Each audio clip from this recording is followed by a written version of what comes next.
మేము ఎక్కడ కూడా రాష్ట్రంలో సంక్షేమ కార్యక్రమాలు కానీ అభివృద్ధి కార్యక్రమాలు కానీ ఎక్కడ కూడా ఆగకుండా మేము ముందుకు పోయినటువంటి పరిస్థితి. ఈ ఈ ఈ ఈ బుక్లో కూడా అధ్యక్ష మీరు చూసినట్టయితే రెండు మూడు రకాలుగా మీరు ఇందులో చూస్తే అధ్యక్ష అసలు వీళ్ళే స్పష్టంగా రాసిండ్రు.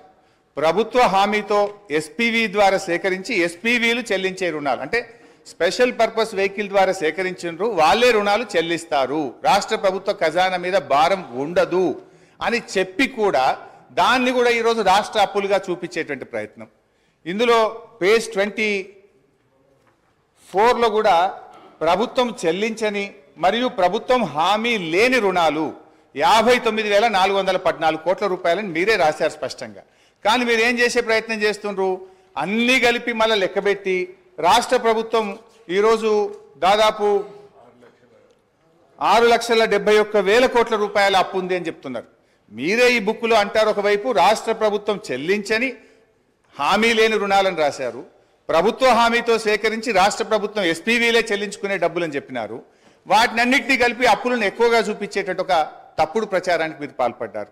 అదేవిధంగా ప్రభుత్వ హామీతో ఎస్పీవీ ద్వారా సేకరించి ప్రభుత్వమే చెల్లిస్తారని కూడా రాసినారు అధ్యక్ష. ఇందులో కూడా చాలా విషయాలు తప్పుగా పెట్టినారు చాలా కార్పొరేషన్స్ను. ఉదాహరణకు ఈరోజు టీఎస్ఐఐసి గురించి రాసినారు. టీఎస్ఐఐసి కానీ, Telangana super speciality hospital corporation కానీ, హైదరాబాద్ మెట్రో వాటర్ వర్క్స్ కానీ, హౌసింగ్ బోర్డు కానీ, రోడ్ డెవలప్మెంట్ కార్పొరేషన్ కానీ, ఇట్లా చాలా విషయాలు ఇవన్నీ కూడా వాస్తవానికి వాళ్ళ సొంత ఆదాయ వనరుల మీద వాళ్ళు చెల్లిస్తారు అధ్యక్ష. కానీ ఇది రాష్ట్ర ప్రభుత్వమే చెల్లిస్తుందని, ఇది రాష్ట్ర ప్రభుత్వ అప్పుగా చూపించేటువంటి ఒక తప్పుడు ప్రయత్నానికి కూడా దీంట్లో పాల్పడ్డారు. అంటే బేసిక్గా ఇదంతా కూడా ఒక తప్పుల తడక, ఒక అంకెల గ్యారెడ్తోని ఇది ఏదో ఈ రాష్ట్ర ప్రభుత్వం మీద గత ప్రభుత్వం మీద బురద జల్లాలే, లేదు వాళ్ళ హామీల నుంచి తప్పించుకునేటువంటి ఒక ప్రయత్నానికి దారులు వెతుకుతున్నారేమో అని అనిపిస్తూ ఉంది అధ్యక్ష. మొత్తంగా అధ్యక్ష వాళ్ళు చేసిన ప్రయత్నం ఏంటంటే గత ప్రభుత్వాన్ని తప్పుబట్టాలని, గత ప్రభుత్వం మరి ఏదో చేయలేదనేటువంటి చూపించే ప్రయత్నానికి వాళ్ళు ఒక కుక్డప్ స్టోరీ తయారు చేసి కన్వీనియంట్గా కొన్ని విషయాలను మాత్రం పెట్టి ఎక్కడైతే రాష్ట్రం అద్భుతమైన ప్రగతిని సాధించిందో, ఎక్కడైతే ఇవాళ డెట్ టు జిఎస్డిపి రేషియో చూపించాలి, ఎస్ఓఆర్ చూపించాలి, అదేవిధంగా క్యాపిటల్ ఎక్స్పెండిచర్ చూపించాలి, ఇవన్నీ కన్వీనియంట్గా తప్పించేటువంటి ప్రయత్నం చేసినారు అధ్యక్ష. తెలంగాణ రాష్ట్రం ఆవిర్భవించిన పరిస్థితి ఎట్లా ఉందంటే ఒక విధ్వంసమైన రాష్ట్రాన్ని, కరెంటు చక్కగలేని రాష్ట్రాన్ని, తాగునీళ్లు చక్కగలేని రాష్ట్రాన్ని, సర్కారు తుమ్మలు మొలిచిన చెరువులు, తెగిన కట్టలు, శిథిలమైన తూములు అలుగులు, ప్రాజెక్టులు లేక, సాగునీరు లేక, బోరుబావులే దిక్కైన రాష్ట్రాన్ని, భూగర్భ జలాలు అడిగంటి 600 ఫీట్లు బోరు వేసిన చుక్క నీళ్లు పడని రాష్ట్రాన్ని, ఉపాధి లేక జనం వలసబాటిన పట్టిన రాష్ట్రాన్ని. Very unfortunate. నేను ఎప్పుడు ఇట్లా అనుకోలేదు సార్. ఇంత సబ్జెక్ట్ మాట్లాడుతున్నాం అనుకుంటే మరి ఆయన 5 సార్లు శాసనసభకు ఎన్నికై మీ గురించి మాట్లాడుతున్నాం సార్. మీ గురించి వినండి సార్. మరి మీరు మాట్లాడేది కాంట్రాడిక్టరీ స్టేట్మెంట్ మాట్లాడుతున్నాం సార్. ఆయన ఏం మాట్లాడుతున్నారు సార్? దయనీయ పరిస్థితుల్లో 2014 తెలంగాణ వచ్చిందని చెప్తున్నారు. ఇప్పుడు రికార్డు చూస్తే 2014లో తెలంగాణ వచ్చినప్పుడు we have 64,000 crores ఆ రోజు క్రెడిట్ ఉండే. క్యాపిటల్ ఎక్స్పెండిచర్ తో ఇవాళ సంపద సృష్టించిన అధ్యక్ష, తెచ్చిన పైసలతో సాగునీటి ప్రాజెక్టులు కట్టినాం, పడావు పడ్డ బీడు భూముల్లో నదీ జలాలు మలిపినాం, నీరు పల్లె మెరుగు అని అవహేళన చేసిన ఆనాటి కాంగ్రెస్ నాయకులు నోళ్లు మూతపడేలా నీళ్లను ఎత్తిపోసినాం, విధ్వంసమైన చెరువులను పునరుద్ధరించినాం, చెరువులకు ప్రాజెక్టులను అనుసంధానం చేసినాం, నీటి నిల్వ సామర్థ్యం పెంచినాం, భూగర్భ జలాలు పెంచినాం, భూమికి బరువయ్యేంత పంట పండేలా చేసినాం, రైతుల గుండెల్లో ఎనలేని భరోసా నింపినాం, తాగునీటి కోసం బిందె మీద బిందె పెట్టుకొని మైళ్ళ దూరం నడుస్తున్న ఆడబిడ్డల ఆవేదన తీర్చినాం, నడింట్ల నల్లాలు పెట్టి శుద్ధి చేసిన నదీ జలాలను తాగునీరుగా అందించినాం, తెలంగాణ విద్యుత్ ఉత్పత్తి పెంచినాం, పంపిణీ వ్యవస్థల్ని బలోపేతం చేసినాం, నాణ్యమైన విద్యుత్తును ఉచితంగా వ్యవసాయానికి అందించినాం, కొన్ని రంగాలకు నిరంతరాయం, అన్ని రంగాలకు కూడా నిరంతరాయ విద్యుత్ సరఫరా చేసినాం, క్రాప్ హాలిడేలు, పవర్ హాలిడేలు లేకుండా చేసినాం, రహదారులు, బ్రిడ్జిలు, భవనాలు, జిల్లా కలెక్టరేట్లు, మెడికల్ కాలేజీలు, పాఠశాలల మీద క్యాపిటల్ ఎక్స్పెండిచర్ చేసినాం, తెలంగాణ ఉజ్వల భవిష్యత్తుకు బాటలు నిర్మించినాం. అధ్యక్ష ఇవాళ ఏం విజయాలు సాధించినామో అని వాళ్ళు మాట్లాడుతున్నారు అధ్యక్ష. ఇవాళ పంటల విస్తీర్ణం 2014-15లో 1,31,00,000 ఎకరాలు కాగా 2022-23 నాటికి 2,08,67,000 ఎకరాలకు చేరింది అధ్యక్ష. అంటే 59% పెరిగింది అధ్యక్ష. పంట దిగుబడి అన్ని రకాల పంటలు కలిపి ఆ రోజు 1,00,000 మెట్రిక్ టన్నులు ఈరోజు సుమారు 4 లక్షల కోట్ల అప్పులు తీసుకొచ్చి ఈరోజు అప్పుల కుప్పగా మార్చిండ్రు. ప్రజాస్వామ్యం దేవాలయంగా భావించే పవిత్రమైనటువంటి ఈ శాసనసభ వేదికగా రాష్ట్ర ఆర్థిక పరిస్థితి పటిష్టంగా ఉందని, బీఆర్ఎస్ ప్రభుత్వ హయాంలో ఆర్థిక నిర్వహణ సమర్థవంతంగా జరిగిందని నిరూపించే వాస్తవాలతో కూడిన స్థూల ఆర్థిక వివరాలు మీ ద్వారా ఈ సభ ముందు ఉంచే ప్రయత్నం చేస్తాం అధ్యక్ష. ఈ వివరాలు కూడా ఎక్కడి నుంచో నేను చెప్తలేను. నిన్నగాక మొన్న కొత్తగా పదవీ బాధ్యతలు చేపట్టినటువంటి మన రాష్ట్ర ఆర్థిక మంత్రివర్యులు ఉప ముఖ్యమంత్రి గారు విడుదల చేసిన నివేదికల నుంచే చెప్తున్నా. ఇదేమి నేను సొంతగా చెప్తున్నది లేదు. This is your own report, this is your own book released by finance minister గారు.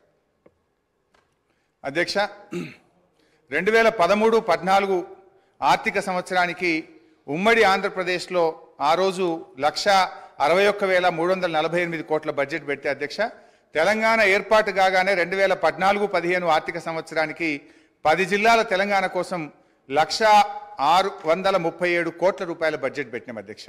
అదే 2023-24 సంవత్సరానికి 2,90,296 కోట్ల రూపాయల బడ్జెట్ ప్రవేశపెట్టాం. అంటే 9 ఏళ్ల మా ప్రభుత్వ హయాంలో దాదాపు 3 రెట్లు బడ్జెట్ పెరిగిందనేటువంటి విషయాన్ని మీ ద్వారా సభ దృష్టికి తెస్తా ఉన్నాను అధ్యక్ష. అదేవిధంగా జిఎస్డిపి, జీడిపి అధ్యక్ష, తెలంగాణ ఏర్పడే నాటికి రాష్ట్ర ఆర్థిక పరిస్థితి దయనీయంగా ఉండేది. రాష్ట్ర ఏర్పాటుకు ముందు 2 ఏళ్లలో జిఎస్డిపి వార్షిక వృద్ధి రేటు 12% మాత్రమే. ఇది జాతీయ వృద్ధి రేటు అయినటువంటి 13.4% కంటే తక్కువ. రాష్ట్రం ఆవిర్భవించిన తర్వాత మా ప్రభుత్వం అనుసరించిన పటిష్టమైన ఆర్థిక విధానాల వల్ల జిఎస్డిపి క్రమేణా పెరుగుతూ వచ్చింది. 2013-14లో జిఎస్డిపి 4,51,580 కోట్లు, వృద్ధి శాతం 12.4%. 2022-23లో మన రాష్ట్ర జిఎస్డిపి 13,13,391 కోట్లు, వృద్ధి శాతం 16.3గా నమోదైంది. గత 9 ఏళ్లలో తెలంగాణ రాష్ట్ర జిఎస్డిపి 159.6% వృద్ధి రేటును సాధించింది. 4 కోట్ల ప్రజానికం కలిగిన తెలంగాణ చిన్న రాష్ట్రమైన ఆర్థికంగా మిన్న రాష్ట్రంగా నిలిచింది. దేశంలో ఎక్కువ జిఎస్డిపి కలిగిన 8వ రాష్ట్రంగా నిలిచింది. ఇదే సమయానికి దేశ జీడిపి 1,33,522 కోట్ల నుంచి 2,72,40,712 కోట్లకు పెరిగింది. అంటే 118% వృద్ధి రేటుకు పరిమితమైంది. 9 ఏళ్ల దేశ జీడిపి 118% వృద్ధి రేటు సాధిస్తే మన రాష్ట్ర జీడిపి మాత్రం 159.6% వృద్ధి రేటును సాధించింది.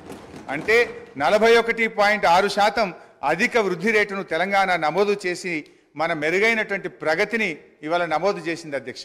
ఇది ఎక్కడా వాళ్ళ నివేదికలో కనబడదు అధ్యక్ష. దేశ జనాభాలో 2.9% ఉన్న తెలంగాణ దేశ జీడిపికి 4.9% వాటా కాంట్రిబ్యూట్ చేయడం మన రాష్ట్ర ఆర్థిక పటిష్టతకు ఇది తిరుగులేని నిదర్శనం. దేశ ఆర్థిక వ్యవస్థకు ఎక్కువ కాంట్రిబ్యూట్ చేస్తున్న టాప్ 5 రాష్ట్రాల్లో తెలంగాణ ఒకటి.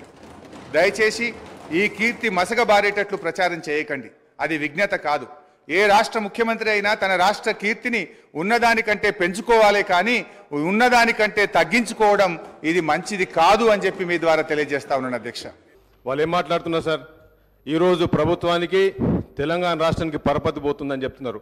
అంటే ఈరోజు హానరబుల్ సీఎం గారు మరి మా ఫైనాన్స్ మినిస్టర్ గారు they are finding the needs of the Telangana today, need of the hour ఈరోజు సిచ్యువేషన్ సార్. వైట్ పేపర్ అనేది need of the hour. I'm also coming from the corporate background. నేను కూడా సీఈఓగా పనిచేసింది sir. ఈరోజు ప్రజలకి మనం ఏం చెప్పాలి సార్? ఈరోజు బ్యాలెన్స్ షీట్ ఏందో చెప్పాలి, ఎక్కడ స్టార్ట్ అయినామో చెప్పాలి. ఒక్కసారి ఫైనాన్స్ మినిస్టర్ మాట్లాడితే తను ఏమంటున్నాడు, జిఎస్పి నంబర్స్ అనేది అబద్ధాలు ఆడవు సార్, నంబర్స్ వోంట్ లై. మీరు బ్యాలెన్స్ షీట్ను ఎన్ని విధాలుగా చేసినా వచ్చేది నెగటివిటీ. మీకు నేను ఒకటే అడుగుతున్నాను సార్ స్పీకర్ గారు, ఈరోజు తెలంగాణలో ఎంప్లాయీస్కి 1వ తారీఖు నాడు శాలరీ ఎన్నిసార్లు ఇచ్చిందని అడుగుతున్నాను sir. That is the only indication of the performance of the previous government. That is only indication performance of the government sir. Because today నేను మొన్న ఎల్లారెడ్డిలో ఎమ్మెల్యేగా మా ఆనరబుల్ సీఎం గారి వాళ్ళ ఇన్స్ట్రక్షన్తో మేము రివ్యూ పెట్టినప్పుడు sir, one employee was crying. He was saying sir మాకు salaries రావట్లేదు, చిన్న ఉద్యోగులము, మా పిల్లగాళ్ళని అమెరికా పంపిద్దాం అనుకుంటున్నాము, లోన్లు తీసుకుందామంటే ఒక్కసారి ప్రీవియస్ ఫైనాన్స్ మినిస్టర్ గారికి నేను అడుగుతున్నాను, మరి సీబల్ అనేది ఒకటి ఉంటుంది సార్, క్రెడిట్ స్కోర్ అనేది ఒకటి ఉంటుంది. ఇవాళ వాళ్ళు శాలరీ కట్టలేక, ఈఎంఐలు కట్టలేక ఈరోజు వాళ్ళ సిబిల్ స్కోర్ పోయింది సార్. ఇది today's situation of the Telangana. They talking about the best Telangana. మేము #1 తెలంగాణ, మోడల్ తెలంగాణగా మాట్లాడుతున్నారు కదా sir. This is the situation sir. ఉండడానికి ఇల్లు కావాలి, తాగడానికి నీళ్లు కావాలి, తినడానికి 3 తిండి కావాలి సార్. అభివృద్ధి అనేది ఈరోజు మీరు మాట్లాడేది లాజిస్టిక్స్ కాదు కదా సార్. మీరు మాట్లాడేది 4 కార్పొరేట్ కంపెనీలు తీసుకొచ్చినంత మాత్రాన అభివృద్ధి కాదు సార్ అది. ఇలా మీరు రండి, ఎల్లారెడ్డి నియోజకవర్గం రండి సార్. తినడానికి తిండి లేదు, ఉండడానికి ఇల్లు లేదు. ఇట్లాంటి పరిస్థితి. They were talking about mission Bhagiratha. How many loans they have taken sir. ఈరోజు మాట్లాడుతున్నారు, మా జూపల్లి కృష్ణ గారు మాట్లాడారు. He made a very good point sir. When you are in responsible position, when you are in government, మీరు గవర్నమెంట్లో ఉన్నప్పుడు మీకు కార్పొరేషన్లు కూడా మీ responsibility. How can you detach? మీరు ఏమంటారు, కార్పొరేషన్లు మాది కాదంటున్నారు. ఈరోజు సార్ మరి మనం బ్యాక్ వెళ్తే మీరు 2014 చూస్తే ఈ శ్వేతపత్రం తప్పంటున్నారు సార్. తప్పుల నడక అని చెప్తున్నారు కదా సార్. మరి ఈ శ్వేతపత్రాన్ని ఇదే revenue minister, previous revenue minister గారు అదే ఐఏఎస్ ఆఫీస్తో చేసినారు. ఈరోజు ఏమంటారంటే వాళ్ళే తప్పు చెప్పినట్టు చెప్తున్నారు సార్. మీరు లుక్ చూస్తే total revenue receipts, trends in revenue రిసిప్ట్లో there are state tax returns, share of central taxes, non tax revenue sir. ఇప్పుడు మీరు ఒక ట్రెండ్ చూస్తే, గ్రాఫ్ చూస్తే ఫ్రమ్ 2014 నుంచి sir, if you look at today budget year 2023 తీసుకుంటే 15.3% as per this book. మరి ఇప్పుడు మీరు if you go back to out standing debt sir, this is very important sir. Income versus expenditure. Income, when the income is going down, expenditure is going down, up. How can you sustain in the party? How can you sustain a family? How can you sustain the government? Today, if you look at the numbers, sir, outstanding debt trends within budget borrowing, sir. This is within budget borrowing. He has to understand. Being a finance minister, previous finance, entasepu 1 hour 50 minutes matladi, sir. 1 hour 50 minutes matladi. And ఆయనకున్న knowledge అనుకుంటుంది sir. He has to understand the basic fundamentals of the mathematics. He has to understand. ఇక్కడ చూడండి sir, 27.8%. This is outstanding debt trend. This is RBI's sir. 14 SPs. వినండి sir, వినండి. మీరు మాట్లాడారు కదా, 1:50 నిమిషాలు మాట్లాడారు కదా. ఎంత ఓపిక లేకపోతే ఎట్లా? 10 ఏళ్ళు రూల్ చేసింది కదా మీరు. మేము వచ్చిన రోజైంది, 1 వీక్ అయింది కదా గవర్నమెంట్కి వచ్చి. మా సీఎం గారు ఇప్పుడే వచ్చింది కదా,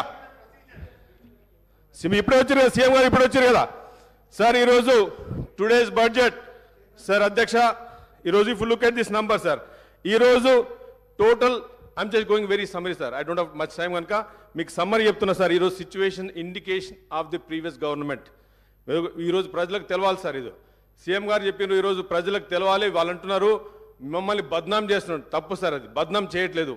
మీరు ఒక కంపెనీ టేక్ ఓవర్ చేసినప్పుడు కానీ, ఒక ఫ్యామిలీ బాధ్యతలు తీసుకున్నప్పుడు కానీ, ఒక గవర్నమెంట్ బాధ్యతలు వచ్చినప్పుడు, గవర్నమెంట్ అనేది ప్రజాస్వామ్యంలో మేము ప్రజల సేవకులం. ప్రజల రాజ్యాలు మీలాగా రాజ్యాలు కాదు సార్. అందుకే ప్రజాసేవకు ఉన్నప్పుడు మేము ముందు వైట్ పేపర్ పెట్టి ఇది వీఆర్ స్టార్టింగ్ ఫ్రమ్ ఇయర్ వీళ్ళు చేసింది సార్. ఇప్పుడు లుక్ ఎట్ సుమారు 40 కోట్ల అదర్ పెండింగ్ బిల్స్ ఉన్నాయి సార్. ఈరోజు ఎక్స్పెండిచర్, శాలరీ, పెన్షన్స్ మీరు చూసుకుంటే సార్, ఇప్పుడు ఆర్బీఐ అనేది ఏదైతే మన బ్యాంకర్స్ నుంచి వచ్చిందో మీకు ways and means of advance sir, ఇది WMA. దీన్ని ఓవర్ డ్రాఫ్ట్ కిందకి వెళ్ళిపోయినాం సార్. ఈరోజు తెలంగాణ వెంట ఓవర్ డ్రాఫ్ట్. మీరు వెరీ ఇంపార్టెంట్ పాయింట్ సార్. ఇది WMA ఎప్పుడైతే ఓవర్ డ్రాఫ్ట్ పోయిందో అది నెగటివిటీ పోయినట్టు సార్. అది ఎవరైనా ఫైనాన్స్ మినిస్టర్ కానీ ఎవరు కానీ WMA నెగటివ్లో ఉన్నప్పుడు sir, it's dangerous for corporation company, dangerous for the government. If you look at sir, ఈరోజు మన ఏం సార్, ఎడ్యుకేషన్ సార్. ఈరోజు నేను ఒక టీచర్ ఉపాధ్యాయ కొడుకుగా ఈరోజు నేను చదువుకునేప్పటికే నేను ఈరోజు మీ ముందు ఈ ప్రజాస్వామ్యంలో మీ ముందు ఉండి మాట్లాడగలిగే శక్తి ఉంది సార్. మా నాన్నేదో పెద్ద ధనవంతుడు కాదు సార్. ఎడ్యుకేషన్ వల్లనే ఈరోజు ఈ మాజీ ముఖ్యమంత్రి గారు ఏం చేసింది సార్, మీరు ఎడ్యుకేషన్ అయితే 29 రాష్ట్రాల్లో మన స్పెండింగ్ ఎంత sir, 7.6%. Totally collapse. Education system is totally collapsed, devastated sir. It was devastation. It is, I can find a better English book ledanu unte, it is a totally failure sir. 7.6% manam spend chesinam sir. Enduku? Because we are already into deficit budget. We don't have money. 5,000 schools have gone sir. If you look at it, sir health sir, next point is health. మనం బతకాలంటే health కావాలి. ఆ రోజు రాజశేఖర రెడ్డి గారు health గురించి Congress party చేసింది. ఈరోజు హెల్త్లో కూడా మీరు ఎంత సార్, మీరు పెట్టే పర్సంటేజు 6.2, ఈ పర్సంటేజ్ హెల్త్ పెడుతుంది సార్. లాస్ట్ 57 ఇయర్స్లో ఇంత లోయెస్ట్ స్పెండింగ్ ఎడ్యుకేషన్ మీద జరగలేదు సార్. వీళ్ళు మాట్లాడతారు ఆంధ్ర పాలకులు సార్, తెలంగాణ వచ్చినప్పుడే ఎప్పుడైతే బీఆర్ఎస్ పార్టీ కానీ మాజీ పార్టీ కానీ వాళ్ళు నేర్పించింది సార్, హౌ ఫాస్ట్, ఎంత తొందర అప్పులు చేయొచ్చు అనే మోడల్ నేర్పించిపోయింది సార్ వాళ్ళు మాకు. ఎంత తొందర అప్పులు నేర్పించమని. ఎందుకంటే తక్కువ జనాభాలో అత్యధిక వనరున్న తెలంగాణ ప్రాంతం, తక్కువ జనాభాతోని సహజ వనరు నుండి మినరల్స్ నుంచి మొదలు పెడితే అత్యంత ప్రకృతిలో భగవంతుడు ఇచ్చిన దానికి ఒక గిఫ్ట్ తెలంగాణకు సార్.